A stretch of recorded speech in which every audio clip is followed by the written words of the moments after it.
Hi, good evening!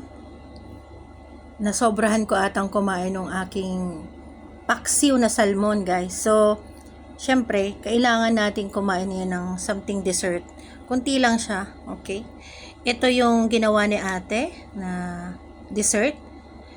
Ito ay from bread na blender, tapos hinaluan siya ng creme densada, tapos in-steam para siyang leche plan.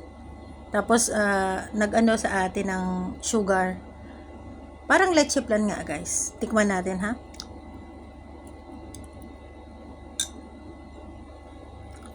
Ang sarap.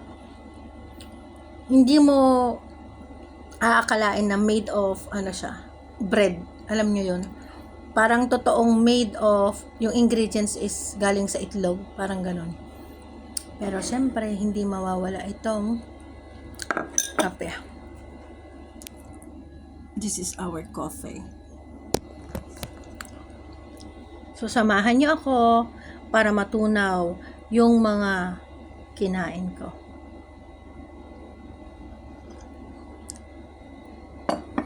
Thank you.